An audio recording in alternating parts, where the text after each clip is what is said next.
¿O esperamos que se conecte alguien más? Oremos, larguemos nomás. ¿Lunes Ramón? Lunes Ramón. Bueno, vamos a orar. Gracias, Señor. Gracias, papá, por permitir que nos podamos encontrar en este espacio en la semana.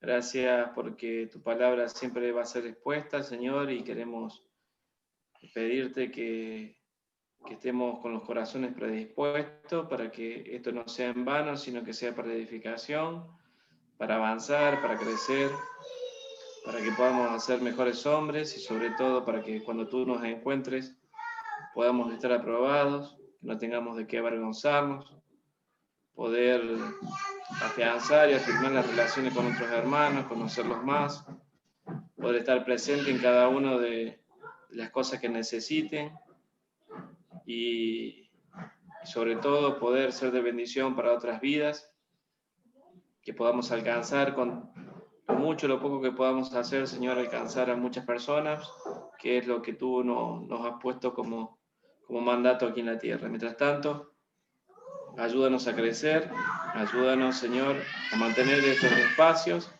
que son de crecimiento y te agradecemos por todos los hermanos que se han conectado y esperamos en aquellos que todavía aún no lo han hecho, esperando pasar un buen momento con tu presencia, Señor. En nombre de Cristo Jesús oramos. Amén. Amén. Bueno, hoy vamos a hablar, a mí me toca comenzar con el capítulo 26. Vamos a hablar sobre lo que va a ser encontrarnos con el Señor.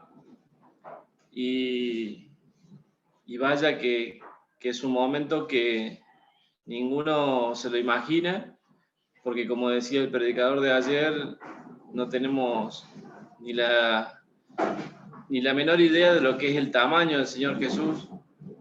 No llegamos a entender con nuestra cabecita lo grande que es nuestro Señor.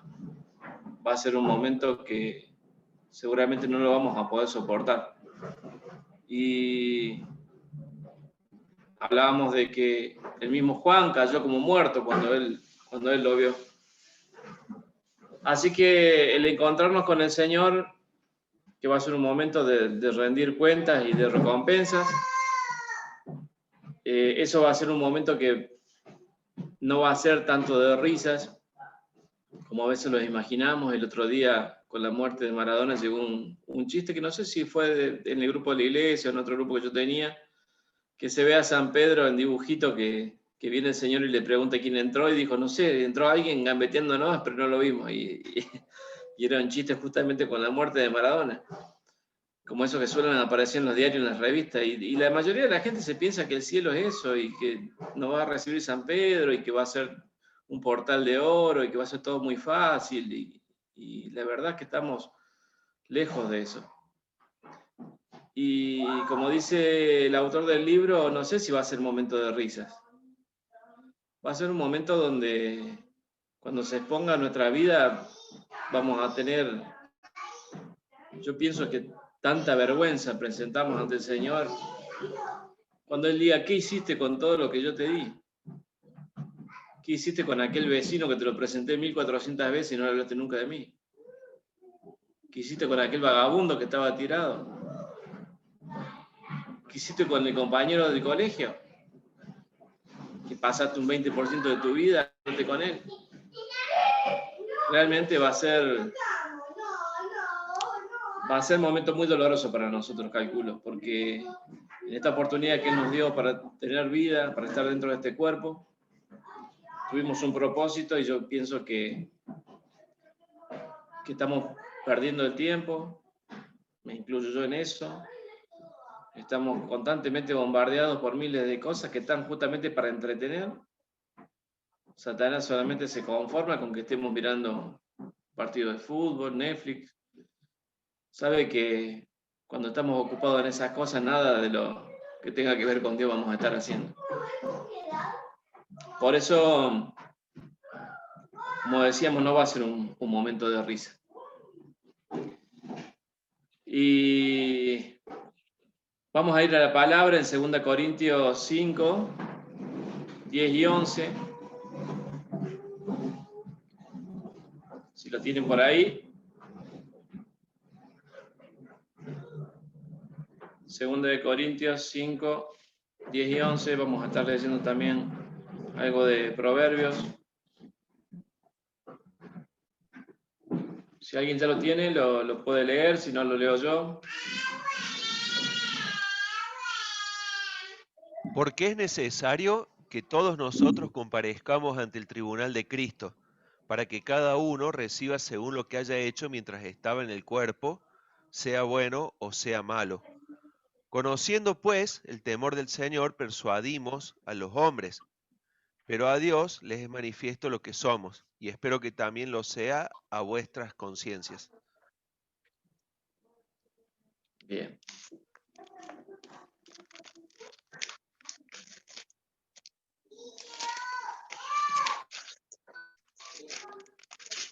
Y ahora vamos a ir al Salmo 2:11.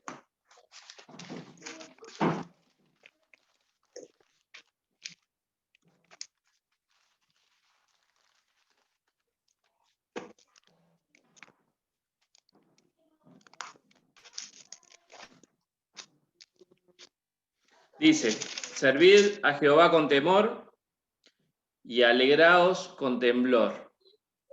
La verdad que acá el libro dice, servir a Jehová con temor y alegraos con temblor. Estar alegres teniendo temor, son palabras que son contradictorias y estas cosas suceden cuando estamos hablando del Señor, ¿no? Podemos asociar palabras como temor y temblor con algo que es alegre, y eso se trata del gozo con el Señor. Ese gozo que solamente experimentamos los que estamos en Cristo, es un gozo que tiene parte en el temor que tenemos de Él, de la reverencia, a la imagen de nuestro Señor. ¿Y cuándo se crea este gozo? Y es justamente cuando estamos en sintonía con el Señor. Y eso brota de nuestra relación personal. Cuando las cosas están bien, cuando Él está conforme con la labor que estamos haciendo, cuando estamos en sintonía espiritualmente, se genera este gozo que no tiene explicación alguna, es un gozo espiritual, es un gozo de relación íntima con Él, mientras que el temor viene justamente por la responsabilidad de las cosas que tenemos como cristianos. ¿Sí? Él nos creó, Él es nuestro creador, le debemos todo a Él. Entonces, ese temor santo, ese respeto, habla de la responsabilidad de las cosas que nosotros tenemos que hacer. Entonces, cuando se trata del Señor, el gozo y el temor van a ir de la mano. ¿Sí? No son palabras contradictorias. Es de ahí que Jesús nos llama a nosotros no solamente siervos, sino amigos. Y esto tiene que ver con no andar en los extremos, porque podemos servir solamente con temor. Pero ¿cuál va a ser el resultado? Vamos a caer en la esclavitud. Vamos a hacer un servicio solamente en base al temor, sin ningún tipo de relación. Ahora, si yo me baso solamente en el gozo, que solamente espero tener una relación de intimidad nada más y cumplir con el Señor, me gozo en Él, pero no tengo temor, va a ser de un cristiano que va a ser de una liviandad muy grande, el cual no va a lograr nunca una madurez. Es por eso que en cuanto a las obras se trata de un equilibrio perfecto entre el gozo y el temor. Cuando tenemos ese equilibrio perfecto en las cosas que nosotros hagamos, nuestras obras van a tener sentido, van a tener un peso espiritual.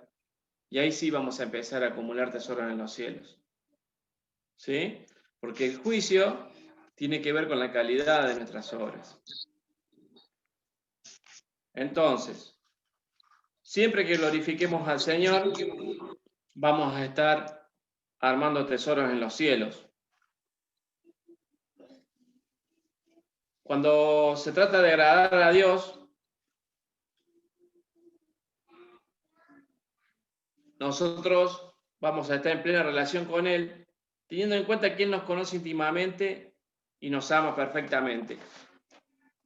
Vamos a ir a la lectura de 1 Corintios 3, 10 al 17.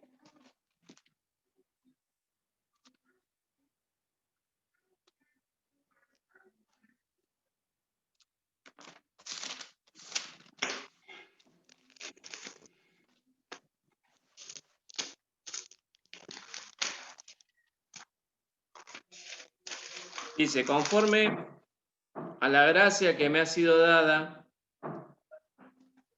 1 Corintios 3, 10 al 17. Conforme a la gracia. ¿Cómo? Que Dios me ha sido dada, yo como perito arquitecto puse el fundamento y otro edifica encima, pero cada uno mire cómo se lo edifica, porque nadie puede poner otro fundamento que el que está puesto, el cual es Jesucristo. Y sobre este fundamento alguno edificaré oro, plata, piedras preciosas, madera, heno, hojarasca. La obra de cada uno se hará manifestada, porque el día la declarará, pues por el fuego será revelada, y la obra de cada uno, cual sea, el fuego la probará. Si permaneciere la obra de alguno que sobreedificó, recibirá recompensa. Si la obra de alguno se quemare, él sufrirá pérdida, si bien él mismo será salvo, aunque así como por fuego. ¿No sabéis que sois templo de Dios y que el Espíritu de Dios mora en nosotros? Si alguno destruyere el templo de Dios, Dios le destruirá a él, porque el templo de Dios es cual sois vosotros, santo es.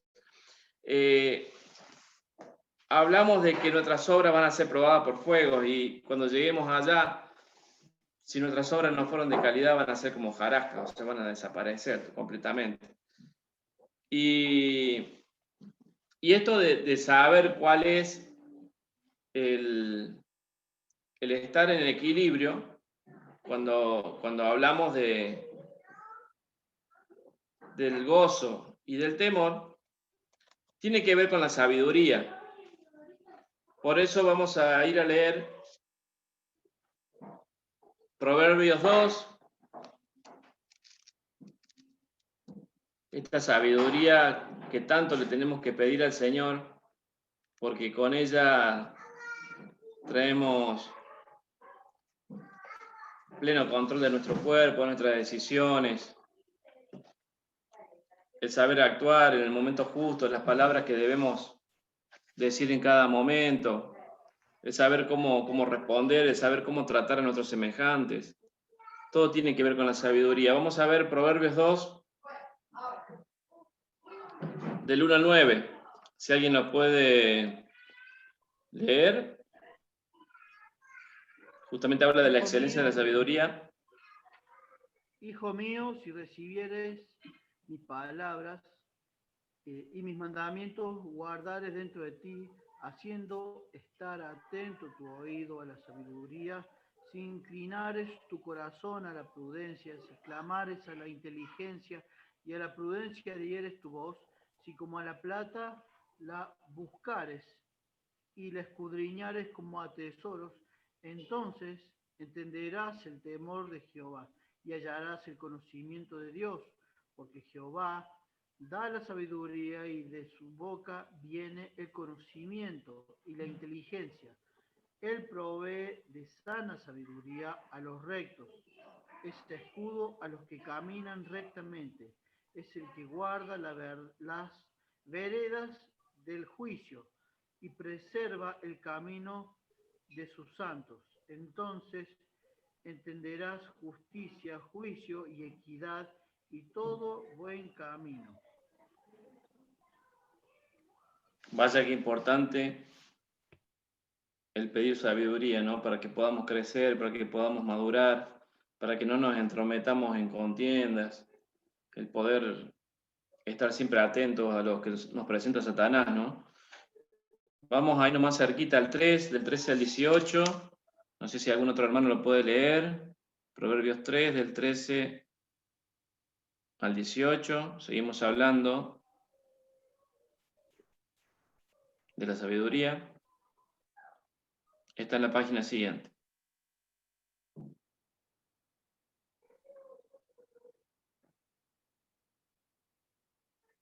¿Lo leo yo? Dice, bienaventurado el hombre que haya...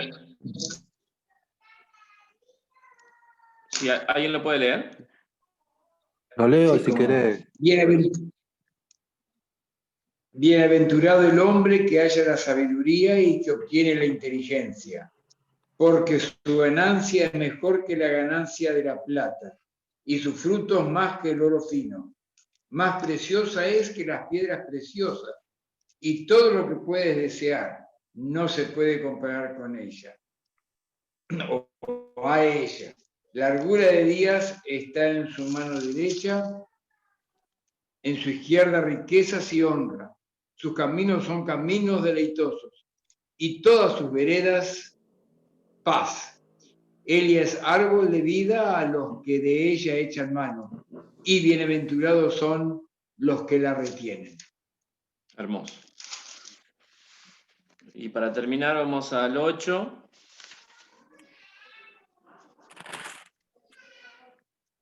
Vamos a Proverbios 8, 10 y 11.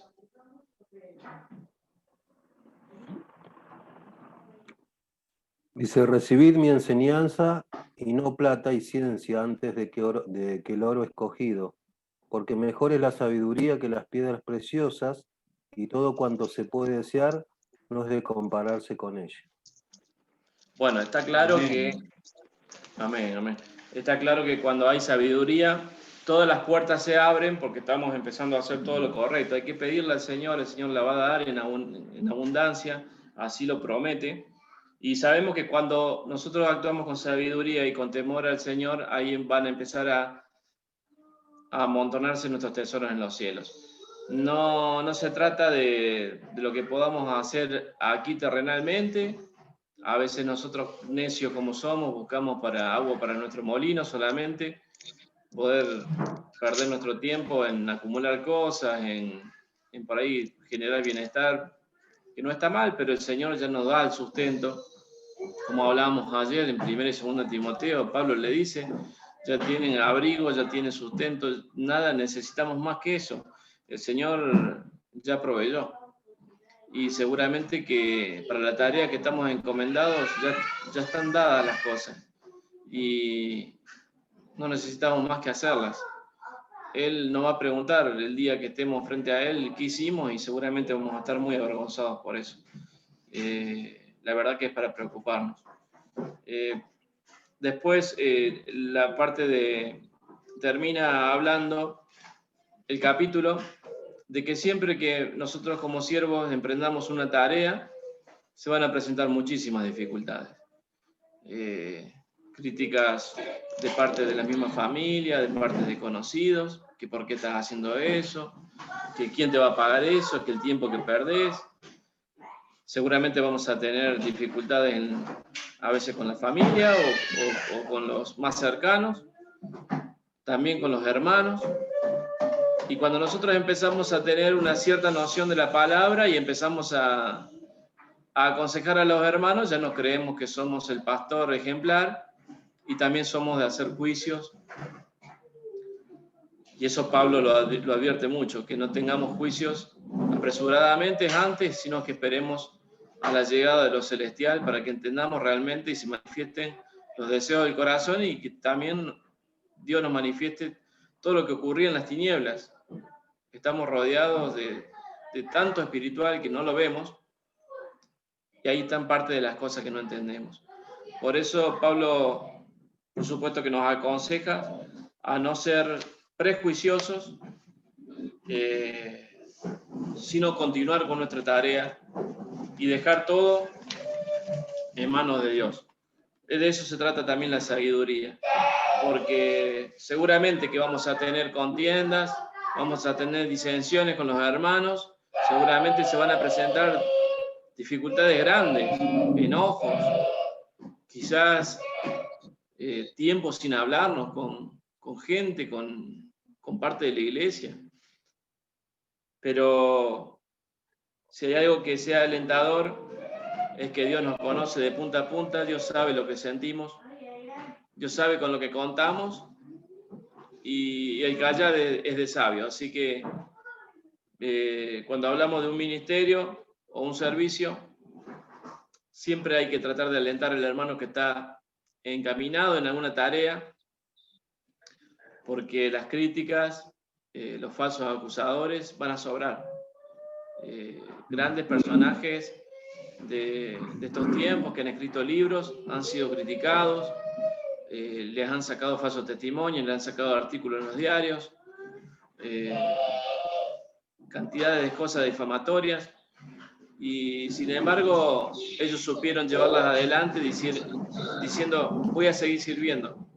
Esto se va a aclarar solo cuando pase el tiempo. Así que como hombres, yo solamente les quiero dejar este desafío, continuar haciendo todo nuestro. Sabemos que habrá muchas dificultades, desacuerdos y todo, pero desde la perspectiva celestial sabemos que estamos haciendo lo correcto. No hay tiempo que perder, no hay más tiempo que perder. El tiempo transcurre aceleradamente, sobre todo hemos visto que este 2020 ha llegado de tal manera que parece que ya comienza el fin de los tiempos, pero yo pienso que el verdadero significado de la vida cristiana es una reverencia total hacia nuestro Señor. Agradar a Dios, acumular tesoros en los cielos y no esperar nada de lo que nos rodea aquí en la tierra, sino esperar el llamamiento de nuestro Señor, y ojalá que el día que nos presentemos frente a Él estemos aprobados. Así que, bueno, es mi deseo, y es también de lo que habla el libro. Le comentaba lo que decía Pablo, dice: no juzguéis nada antes de tiempo, hasta que venga el Señor, el cual aclarará también lo oculto en las tinieblas y manifestará las intenciones de los corazones, y entonces cada uno recibirá su alabanza de Dios. Primera de Corintios 4:5. Pero eso nos debe alegrar, de que Dios también nos va a reconocer nuestro trabajo. Pero ¿qué le podemos pedir al Señor? Si el Señor ya nos dio todo. El Señor nos dio la vida, nos dio el sustento, nos dio todo. No nos debe nada el Señor a nosotros. Por el contrario, somos nosotros los que permanentemente perdemos el tiempo. Estamos ocupados en nuestras cosas como ombliguito del mundo, siendo que no somos capaces de hacer nada. Así que mi deseo para todos ustedes, hermanos, es continuar con el servicio, felicitar a los que están haciéndolo, alentarlos, y ojalá que seamos una iglesia de crecimiento, que logre frutos, y que ojalá que el día que llegamos frente del Señor, el Señor nos diga: aquí están tus tesoros acumulados en los cielos, eres, un siervo fiel. Así que vamos a orar y agradecerle al Señor por este tiempo. Padre Santísimo, te damos las gracias, Señor, porque tu palabra ha sido manifestada, es clara. Sabemos que muchas veces no somos obedientes, tenemos miles de cosas que tenemos que mejorar, miles de cosas que tenemos que quitarnos de encima. Ayúdanos a revisar en lo profundo de nuestros corazones, poder rechazar lo malo, Señor, retener lo bueno, y que todo nuestro espíritu esté enfocado en las cosas que tengamos que hacer, que podamos tener plena relación contigo, pedirte sabiduría para enfrentar el día y poder avanzar como iglesia, poder avanzar como siervos, poder avanzar como jefes y cabezas de nuestros hogares, poder avanzar con el trato con nuestras esposas e hijos, poder infundir y también enseñar ese temor santo de ti, Señor. Poder encontrar el equilibrio entre el gozo y el temor. El poder llegar aprobados el día que tú nos vengas a buscar. Es nuestro deseo de corazón, Señor, y ojalá que sea para el resto de todos nuestros hermanos. Que tú te manifiestes poderosamente en nuestras vidas y que puedan tener también una semana bendecida cada uno de los que están aquí presentes y los que no lo están. Te damos las gracias, papá, porque eres bueno, misericordioso, y has permitido que estemos reunidos una semana más. En el nombre de Cristo Jesús oramos. Amén y amén.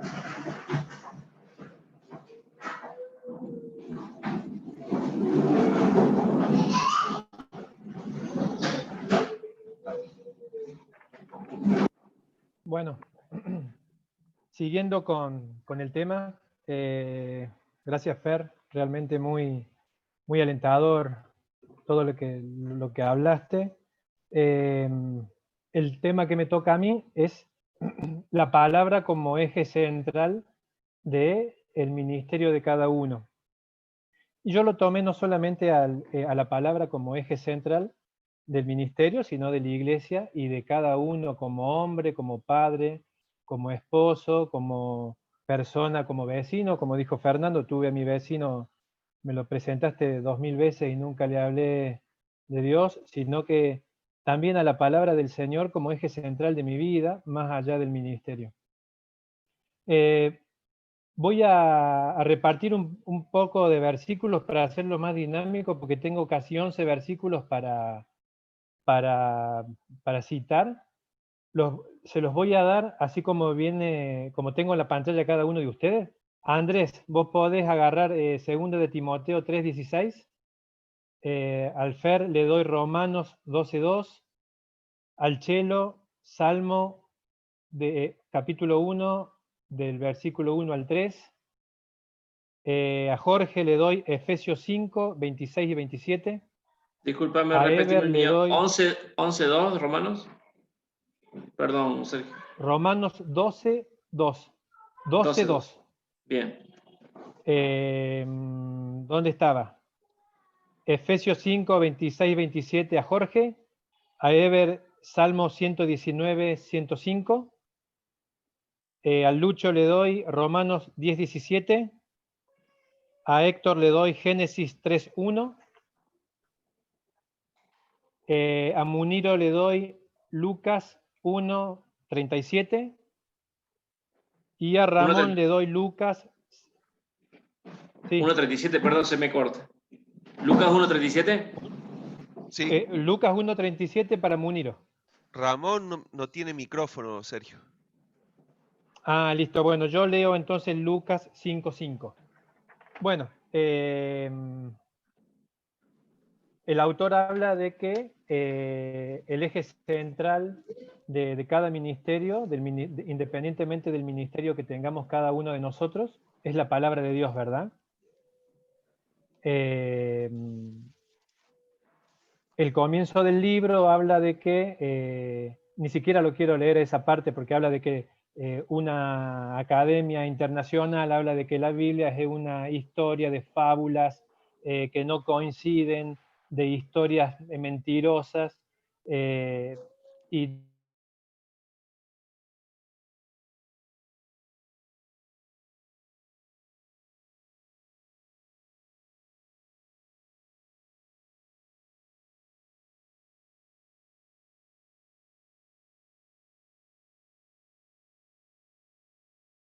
nosotros nos instruimos, donde criamos a nuestros hijos, donde aprendemos, donde nos consolamos, donde llevamos, mediante la palabra, llevamos también un consejo a un hermano. Entonces, la palabra la pone como eje central del ministerio. Yo lo pongo del ministerio, lo pongo para mi vida, lo pongo para mi familia, lo pongo para mi trabajo, lo pongo para mi casa, lo pongo como eje central para nosotros como hombres. Te pido, Andrés, que leas 2 de Timoteo 3:16. Dice, toda la escritura es inspirada por Dios y útil para enseñar, para redarguir, para corregir, para instruir en justicia. Ahí. Dice el 17. Instruir en justicia, perfecto. No, está bien, hasta el 16. Para eso es la palabra, para enseñar, para corregir, para instruir, para redarguir, para instruir en justicia. O sea, ese es nuestro, digamos, nuestro elemento básico para que nosotros usemos a la palabra en nuestro ministerio y en nuestra vida como eje fundamental. ¿Para qué es la palabra? Para todo eso, para enseñarnos, para corregir a mis hijos, para educarlos, para formar parte de un ministerio, para poder tener un elemento y un recurso vivo, eficaz y con sustento como para que ese ministerio tenga buen puerto, para que vaya dentro de la voluntad de Dios. Romanos 12:2, lo tenías vos, Fer. Sí, dice, no os conforméis a este siglo, sino transformaos por medio de la renovación de vuestro entendimiento, para que comprobéis cuál sea la buena voluntad de Dios, agradable y perfecta. Perfecto. Dice el escritor que muchos ministerios están volviéndose, están empezando a pensar como piensa el mundo, o tomando costumbres del mundo, parafraseando como para poder atraer gente. Y la realidad es que la palabra nos dice que no nos conformemos, que nuestra mente tiene que ser clara, concisa. Nosotros tenemos que pensar de la manera que Dios piensa, debemos actuar y hacer lo que es la voluntad de Dios para nuestras vidas, y no caer en, con las costumbres de este mundo, llevar a la iglesia las costumbres que el mundo tiene para que de esa manera podamos atraer gente. Hay un pastor que está muy de moda ahora, en la cual dice que la iglesia se está volviendo de noche boliche, porque atraen a jóvenes, ponen luces oscuras y forman en la iglesia como un boliche. A mí me tocó ir, cuando yo era joven, con el grupo de jóvenes. Había una iglesia en Córdoba, en Barrio Urca, que todos los sábados a la noche era boliche. Entre paréntesis, boliche cristiano, ¿verdad? Y de esa forma atraían a la gente. Y como este ejemplo, hay muchos ejemplos en el cual distintos ministerios atraen gente o quieren atraer gente fuera de los parámetros bíblicos. O sea, involucrándose con las costumbres del mundo para empezar a atraer gente. Por ejemplo, bueno, a la gente en Córdoba le encanta el cuarteto. Vamos a empezar a poner cuarteto cristiano en la iglesia para ver si empezamos a traer la gente de aquel lugar o de este, o este es un ejemplo, ¿verdad? Y así como este hay muchos ejemplos en los cuales distintos ministerios, pub cristiano me pone, sí, tal cual, distintos ministerios pueden entrar en la confusión de ponerse al costado de la palabra para atraer gente. El Salmo 1, del 1 al 3, creo que lo tenía el Chelo. Sí.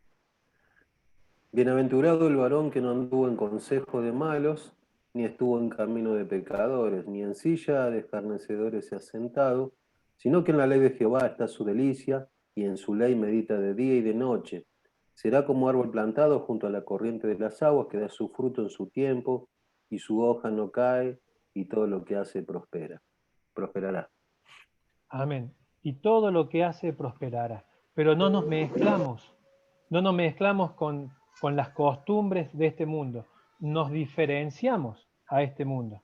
No debemos caer con el afán de atraer gente o que nuestro ministerio crezca a mezclarnos con las costumbres de este mundo, sino todo lo contrario.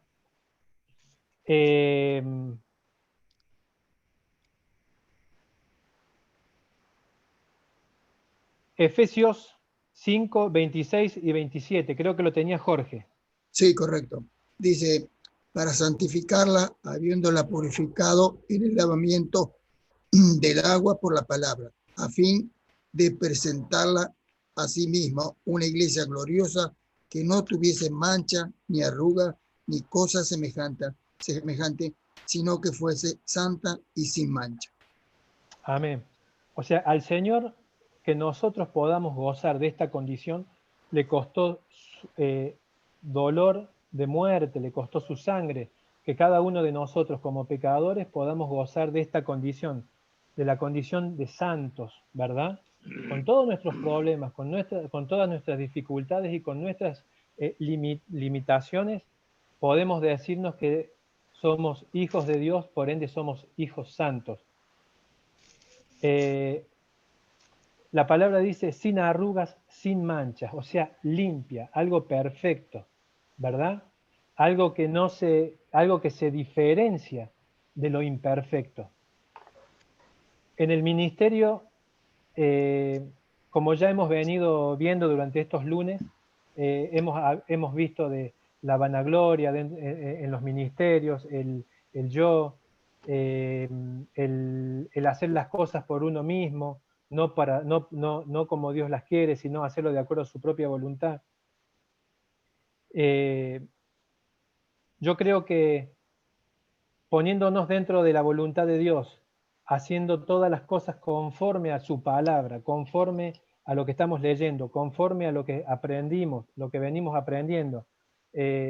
No va a haber lugar para que, por ejemplo, en un ministerio haya intereses personales, ministerios con competencia, ministerios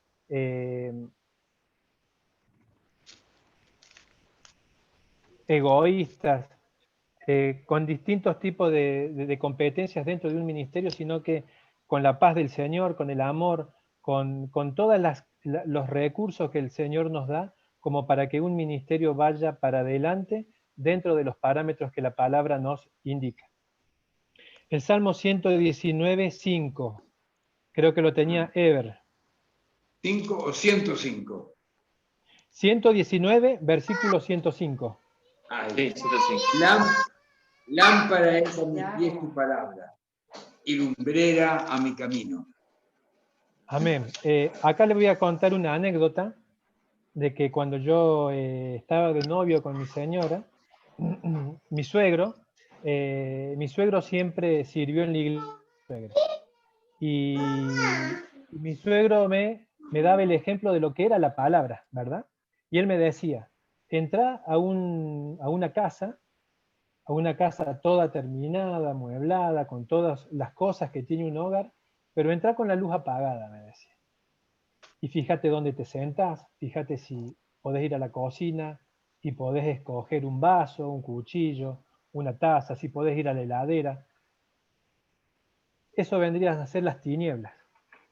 Y él me decía, cuando vos te basás y vivís conforme a la palabra, es lo mismo que ir y prender la luz. Vos vas y prendés la luz y el ambiente se ilumina y vos podés usar una silla como se usa una silla. Podés ir a la cocina y usar un vaso como se usa un vaso. Cada cosa tiene su función dentro de la casa. Y cuando uno vive conforme a la palabra, vive con la luz, como dice la palabra, como leyó Eber, luz a mis pies, lumbrera a mi camino, ¿verdad? La palabra me ilumina, la palabra me guía, la palabra me lleva hacia el lugar donde Dios quiere que yo vaya. Cuando yo apago esa luz, ya empiezo a ver por mis ojos carnales, y ahí es donde yo empiezo a cometer los errores que toda persona comete, porque somos naturales, limitados, incapaces, en la oscuridad no vemos. Y tener los ojos abiertos en la oscuridad es lo mismo que tener la Biblia cerrada dentro de un ministerio. Como dijo Fer también, que sabemos que cuando comenzamos un ministerio o cuando estamos desarrollando un ministerio, hay oposición, que la familia, que esto, que aquello. Bueno, el escritor pone del libro que Satanás es experto en oponerse, ¿verdad? Lo primero que hace Satanás es sembrarte la duda, lo primero que hace Satanás es ponerle piedras a las ruedas para que el proceso de crecimiento del ministerio avance, y ahí es cuando empiezan los problemas. Génesis 3.1 creo que lo tenía el Lucho, me parece.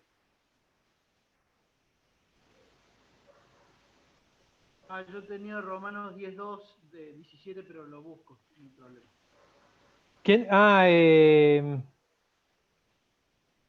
Léelo, Lucho, perdón, me salteé. Romanos Tengo, 10, si 17. querés. A Génesis yo lo tengo. Romanos 10, 17, Lucho. Bueno. Así que la fe es por el oír y el oír por la palabra de Dios. Amén. Amén. Todo ministerio tiene como columna vertebral la palabra. Y la palabra es la que nos alimenta a cada uno de nosotros en fe. Crecer en fe significa conocer más a Dios. Conocer más a Dios significa servir de una manera más, no quiero decir, o sea, más, servir de mejor manera, ¿verdad? No encuentro la palabra justa, pero mientras más conozco a Dios, de mejor manera sirvo, de mejor manera llego a la gente, tengo mayores recursos para que mi servicio sea más eficiente. La fe también, me alimento con la congregación, con congregarme todos los domingos, con reunirme por Zoom los lunes, También mi fe crece cuando me encuentro con un hermano por la calle y hablamos del Señor y hablamos de un montón de cosas. La fe crece cuando hay comunión en la iglesia. La fe crece cuando chateamos en el grupo. Distintos factores hacen de que la fe en cada uno de nosotros aumente. Ahora sí, Génesis 3, 1. 1. ¿Querés que lo lea, Sergio? Bueno, dale, Fer. Génesis 3, 1. Pero la serpiente era astuta, más que todos los animales del campo que Jehová Dios había hecho, la cual dijo a la mujer, ¿con que Dios os ha dicho, no comáis de todo árbol del huerto? Amén. Ahí, volviendo un poquito atrás, cuando hablaba de que Satanás es especialista en sembrarnos la duda. También, semanas atrás hablamos de que no es conveniente renunciar a un ministerio quizás cuando estás mal, cuando estás vacilando, cuando hay problemas, cuando estás cansado. Veo que el punto clave en esta situación, cuando estamos en esta situación, es volcarse a la palabra. Volcarse a la palabra, volcarse a los hermanos, recibir consejo, pedirlo, confesar situaciones. Todo lo contrario a rechazarlo al ministerio, en decir que no puedo más, en decir que estoy cansado, no me salen las cosas. No darle lugar a Satanás que ponga en nosotros la duda en el corazón, y si la pone, automáticamente ir a la palabra para que ella, que es donde están todos los recursos para que nosotros podamos resolver situaciones que por nuestra naturaleza no lo podemos hacer. La podemos hacer cuando vamos al Señor. Josué 1:8.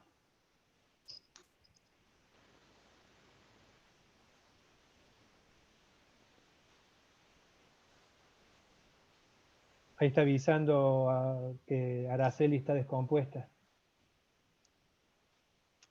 Sí, avisó Ale recién al grupo. Sí, bueno. ¿Seguimos? ¿Querés que lea Josué 1:8? Josué 1:8.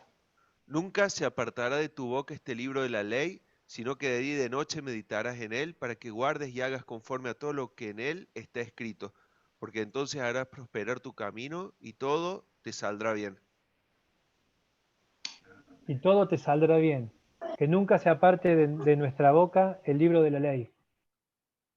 Cuando hablábamos de la duda, cuando decíamos que alguien viene y te pone la traba en el ministerio, cuando vos ves que las cosas no avanzan, cuando uno ve que las cosas no responden, que no son las cosas como uno quiere, no van como uno pensaba de antemano, la palabra me dice que yo tengo que meditar de día y de noche. La palabra dice que yo no me puedo apartar de la palabra. La palabra dice que todas las cosas, si yo estoy dentro de los preceptos de Dios, todas las cosas me saldrán bien. Después hay un versículo, Lucas 1:37, creo que lo tenía Muniro, que medio como que todo esto lo sabemos de manual. ¿Lo tenés, Muniro? Sí, sí, tal cual. Y es un texto muy conocido que lo leo en dos versiones. La clásica Reina Valera que dice, porque para Dios nada es imposible. Y en lenguaje sencillo dice, para Dios todo es posible. Amén. Es como de manual este versículo, pero realmente hay que tener los pantalones puestos para vivir una situación y pensar y saber y estar entregado y saber de que para Dios nada es imposible, que para Dios todo es posible, como dio la otra versión Munira. Para Dios todo es posible y nada es imposible para Él.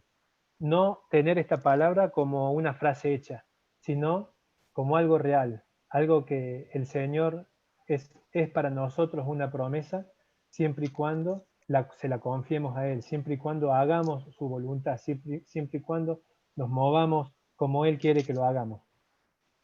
Colosenses 3:16. Héctor, ¿lo tenía? Colosenses 3:16.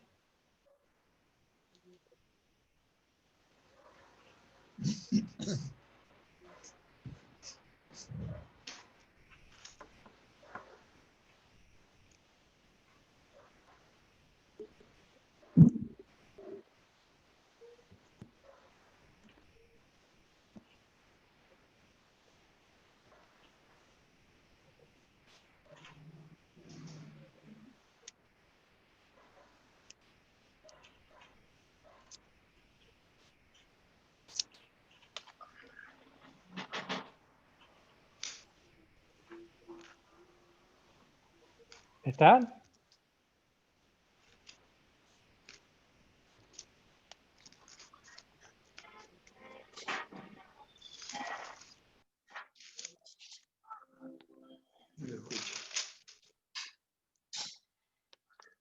¿Quién lo tiene a Colosenses 3:16, hermanos?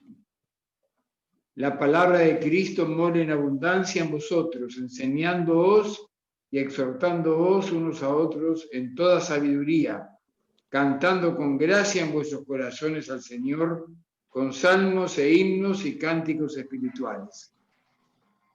Amén. La palabra que more con abundancia en nosotros, para sabiduría, para amor, para verdad, para disciplina, para consejo, Amén. para exhortación también, el escritor dice, los cristianos que viven en las palabras son usados por Dios para llevar a cabo su obra en este mundo. Yo puse también que los cristianos que viven las 24 horas como realmente como hijos de Dios, como cristianos, servimos las 24 horas a Dios. Hay mucha gente que cree que sirve en la iglesia 2 horas en la semana, 1 hora en la semana, pero nuestro servicio es las 24 horas de los 365 días del año.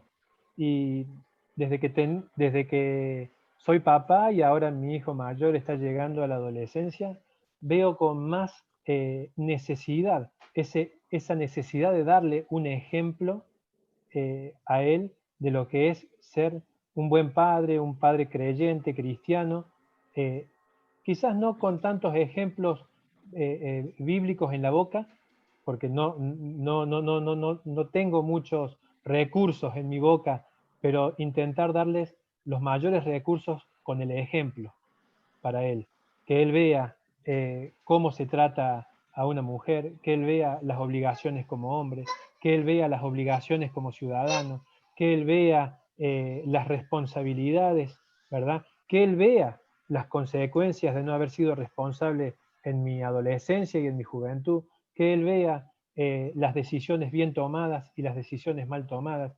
Todo lleva a que los chicos vean y se vayan instruyendo y viendo con ejemplo cómo es ser un hijo de Dios. Martín Lutero dice en el libro que la palabra lo corría, lo perseguía, lo agarraba, lo sorprendía, ¿verdad? Es porque la palabra es viva, es eficaz, ¿verdad? Da ejemplos gráficos de lo que es la palabra para un hijo de Dios. Y ya, para terminar, para aquellos momentos en los cuales por ahí el ministerio no va como uno quiere, o cuando llegan los tiempos de fin de año, ¿verdad? Y todos estamos cansados, y por ahí el año no fue como uno quiso, como uno lo proyectó, como uno lo deseó. Lucas 5:5 dice que Pedro estaba pescando y el Señor le pidió que tire las redes al mar. Y Pedro le dijo, estuvimos pescando todo el tiempo, toda la noche, y no hemos sacado nada. Pero en el nombre de Jesús, las tiro a las redes. Y ya todos sabemos cuáles fueron las consecuencias cuando levantaron las redes, ¿verdad? Las consecuencias de la obediencia. Las consecuencias de hacer la voluntad de Dios por sobre la voluntad de Pedro. Bueno, hermanos, con esto termino y que todo lo que dije en primera persona lo pueda por sobre todas las cosas, sostener con mi vida, con mi familia y por supuesto en el ministerio.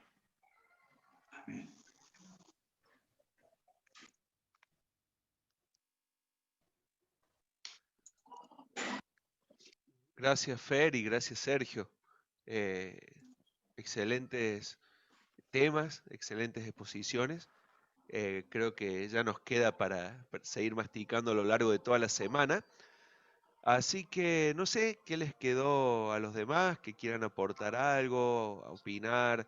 Acuérdense de hacer cortitas las opiniones para que puedan participar todos. Nosotros anoche hablábamos con Ramón justamente cómo el Señor a veces nos habla y yo tenía el peso ese de poner palabras de 1 Timoteo y 2 Timoteo en la alabanza y después la prédica se trató mucho también de la carta de Pablo a Timoteo y hoy también Sergio toma esos ejemplos, ¿no? Y dice en una parte, en 1 Timoteo 4, 12, dice, ninguno tenga en poco tu juventud, le dice Pablo, sino es ejemplo de los creyentes en palabra, conducta, amor, espíritu, fe y pureza.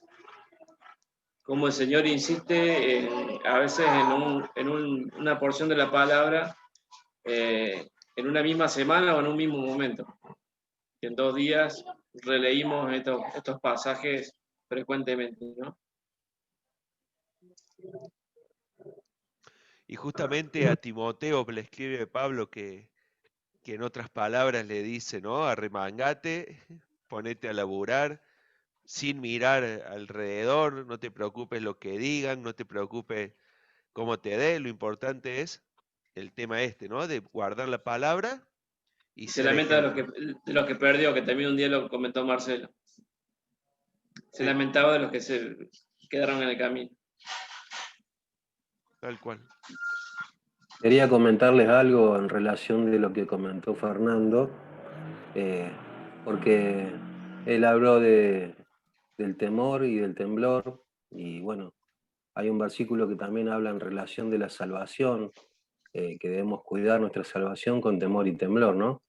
Y yo recuerdo que cuando yo comencé en los caminos del Señor, tuve 2 años congregándome en una iglesia pentecostal, que me fui de ese lugar por una cuestión doctrinal, por esto que les voy a decir, porque allí se enseñaba que la salvación se perdía.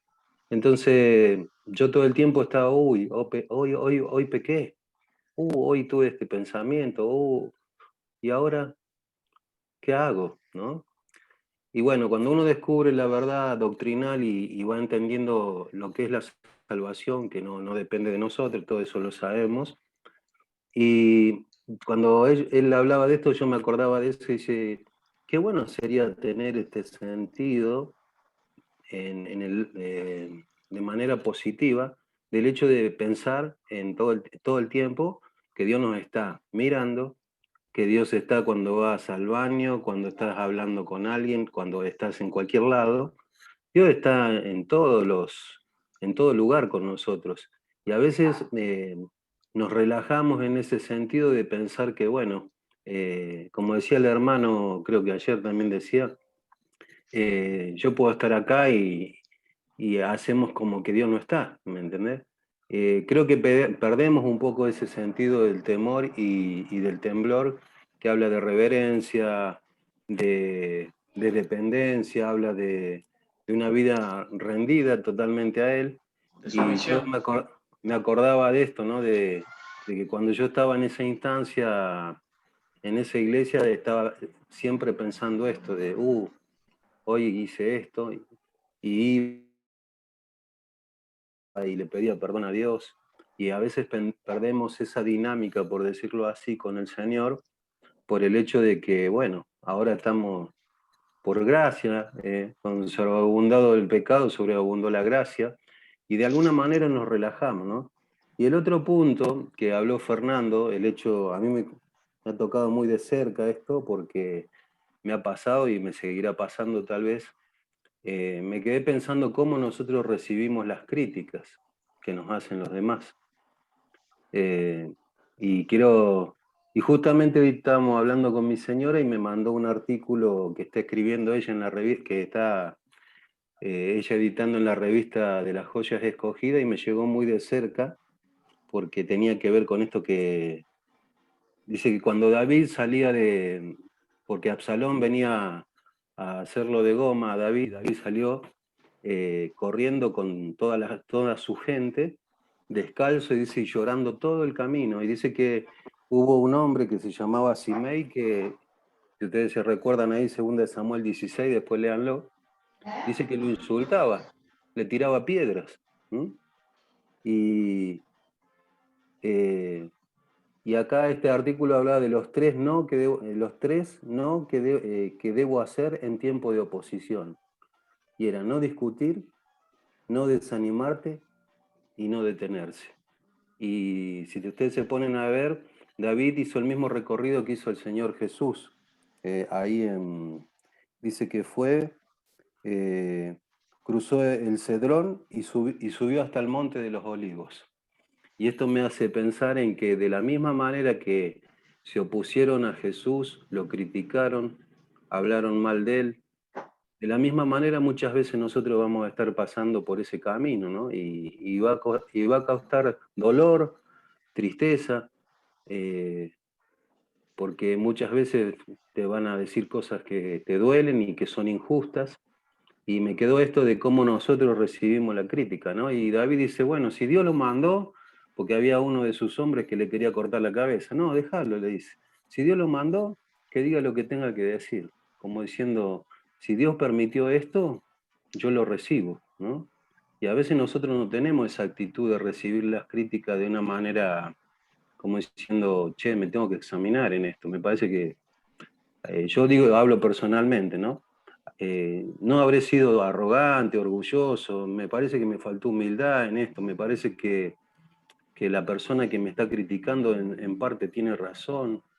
Siempre nosotros tratamos de justificar nuestros actos por una cuestión de queremos quedar siempre bien parado, ¿no?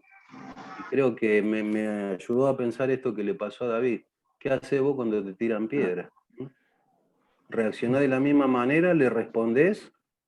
O decís, bueno, que Dios juzgue entre entre él y yo. A mí me ayudó a pensar en esto, ¿no? El que le estoy diciendo.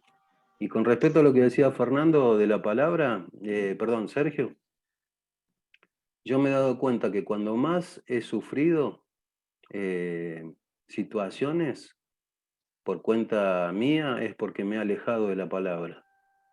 Y cuando he respondido y tenido, sí, he sido impulsivo en algunas cosas, es porque no he tenido en consejo en cuenta de parte de Dios. Proverbio 8 habla mucho de eso, ¿no? Y creo que a mí uno se tiene que dar cuenta cuando es un hombre de palabra o de la palabra, porque el conocimiento lo puede tener, pero si no lo viví no sirve para nada, hermano. Amén. Bueno, yo creo que nosotros como cristianos, muchas veces, tanto el primer tema como el segundo, estamos siempre más o menos dando vuelta en lo mismo.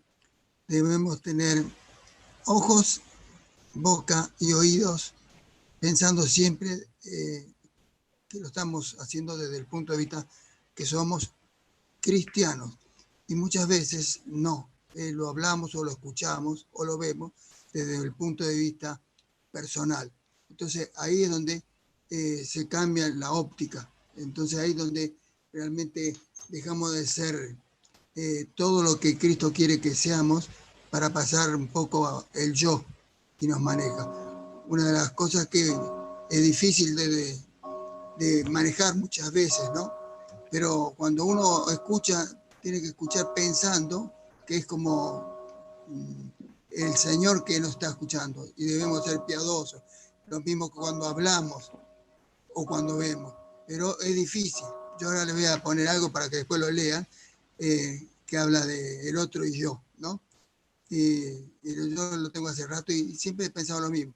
Yo veo al otro de una forma, pero cuando yo hago lo mismo que hace el otro, ya lo justifico, ya le encuentro la vuelta para decir, no, está bien como lo digo yo. Si yo hablo mal, lo critico a Marcelo, no, porque no lo estoy criticando, estoy viendo cómo está equivocado. Pero cuando yo hablo de mí, no, ya es perfecto. Entonces ahí es donde es la óptica que tenemos que tener en relación a todo lo que hacemos, y lo que hacemos no el domingo o el sábado o ahora o el viernes a la noche, sino todos los días de la semana. Ese es el problema, que muchas veces somos cristianos 7 horas en 7 días de la semana, y no es así. Yo creo que tenemos que ser en todos los actos, que cuesta, que es difícil, que es una lucha diaria, permanente. Y bueno, Jesús nos dijo, carguen la cruz, que es livianita, carguen la cruz, y por algo lo dijo. A ver. Jorge, después compartirlo en el grupo de varones a eso, porque ahora cuando cerremos el Zoom se va a borrar. Ah, bueno. Acá dice claramente en la parte del libro que a mí me tocó que debemos insistir en que no debemos evitar los extremos, y eso habla también de la relación con nuestros hermanos. Dice que solamente debemos dar siempre la mano cuando necesitan algo, advertirles de un libro, o bien si alguno se arrepiente de algún daño que nos hayan hecho, para perdonarlos, pero las relaciones nuestras tienen que estar totalmente enfocadas para lo que va a ser el día del juicio final. No entrar en ninguna relación que no sea externa a lo que es el propósito de Dios para nosotros. Cuando yo lo leí al capítulo, trato de leerlo antes de que ustedes lo expongan, porque también me ayuda a entender lo que ustedes están hablando, ¿no? Y saben que que no me entra en la cabeza, y que realmente muchas veces eso te sucede, que un día vas a estar con ese hermano que te ofendió o que vos ofendiste, ¿eh? En la gloria, compartiendo tal vez la misma mesa, y bueno, allá no va a haber más pecado, obviamente, pero lo loco de esto es que vamos a estar compartiendo la eternidad con esa persona. Y sin embargo, no estamos dispuestos a arreglar acá, muchas veces en la tierra, esas cuestiones de fondo que tienen que ver con nuestras relaciones. Y no estoy hablando solamente con creyentes, estoy hablando con personas allegadas a nuestra familia, personas que tal vez se han portado muy mal con nosotros, y de repente, yo cuando alguien viene y me dice, mira, este me hizo algo y no es cristiano, le digo, bueno, pero vos tenés que mostrarle que sos un hijo de Dios. ¿Cómo lo vas a ganar para el Señor? ¿Mm? ¿Eh? ¿De qué manera lo vas a ganar? ¿Eh? Así que me quedé pensando en esto de que si mañana viene el Señor, ¿cómo quedan todas estas cosas que estoy Sí. diciendo, ¿no? ¿Cómo quedan? ¿Mm? Sin resolver, sin arreglarlo. Hablamos de un Dios de perdón, pero muchas veces nosotros no estamos dispuestos a perdonar. ¿Mm? También cuando nos juntamos con otro hermano, no sé, uno con el que pueda llegar a tener confianza, y por ahí surge el tema de un tercero, o sea, de otro hermano que tenga conflictos, que por ahí no sea la juntada más bien para hablar mal del otro, sino para orar, que para eso también nos juntamos los unos a los otros, ¿no? Que eso nos debería y nos diferencia en teoría de la junta del mundo, ¿no? Que nosotros nos juntamos para tener comunión y también oración por aquellos que pasan alguna necesidad, algún problema, algún conflicto. Por eso me quedaba pensando en los extremos también que decía el Fer, de no pasarse de rosca cuando estamos con otro hermano reflexionando o acordándonos de algo, de algún tercero, de algún problema, que sea nuestra oportunidad, no para entrar en el chusmerío, sino también para orar, para decir, uy, mira lo que está pasando, vamos a ponernos a orar por él, vamos a ayudarlo, vamos a hablarle, de alguna forma estar presente. Ahí me llamó la atención, en un momento Sergio dice que la teoría la tenemos todos, ¿no? En cuanto a lo que se debe y lo que no se debe hacer, pero la práctica, no existe una iglesia local donde no reine el chusmerío, no existe una iglesia local donde no existan peleas entre hermanos, no existe una iglesia local en donde todos se amen, se demuestren amor, no existe iglesia local donde todos se muestren tal cual son. La hipocresía reina, la mentira reina, el chusmerío reina, la habladuría reina, no de ahora, ¿no? De toda la historia de la iglesia. Y qué triste, ¿no? Porque la iglesia está conformada con cristianos, ¿no? Con gente del mundo.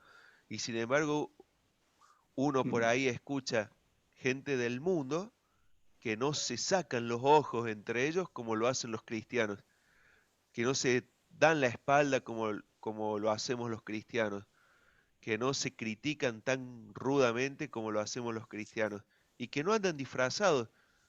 Es mejor un malo que se lo ve tal cual es que un lobo vestido de cordero, ¿no? Como dice la palabra. Entonces, qué importante que es nosotros que nos estamos proponiendo ser siervos de Dios, eh, tener presente eso, no engancharnos en esto que venimos criticando, no engancharnos en el chusmerío, no engancharnos en las críticas destructivas, no engancharnos en el estar enojados con otros, en el dañar, mostrar realmente que somos diferentes. Porque el pasaje con el que empezó Fer, 2 Corintios 5, versículo 10, que habla, está bien, no habla de perder la salvación, porque muchos por ahí andan con miedo de portarse bien para no perder la salvación. Pero nos tenemos que portar bien porque dice ahí que cuando nos presentemos delante de Cristo, en el tribunal de Cristo, Él va a recompensar a cada uno según sus obras, buenas, malas, cada uno según sus obras. Y se va a marcar una diferencia. No sabemos, porque es profecía, no sabemos cómo será eso, pero sí sabemos que va a haber una diferencia. Así como los teólogos llaman grados de castigo en el infierno y grados de recompensa en el cielo. Entonces cada uno, el Señor es justo y a cada uno según sus obras. Y eso nos tiene que llevar a motivarnos, ¿no? ¿Cómo vamos a estar allá? ¿Con las manos vacías, con las manos llenas? Algunos dicen que lo único que se va a sentir en el cielo va a ser la vergüenza. Uy, mirá lo que podría haber obtenido y no lo obtuve, mirá lo que podría haber hecho y no lo hice, mirá a lo que podría haber llegado y no aproveché, mirá, podría haber sido un siervo bueno y fiel y no lo fui, ¿eh? Y que aún lo que podría haber tenido se me quita. Bueno, para pensarlo, para pensarlo.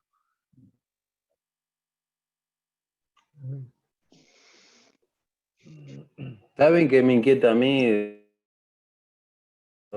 Hablando los lunes, que la verdad que son temas muy profundos. ¿Qué vamos a hacer con lo que hemos aprendido? Esa es la pregunta que me vengo haciendo todos los lunes, ¿no? ¿Quién va a pintar la iglesia el sábado? Ahí está, ¿ves?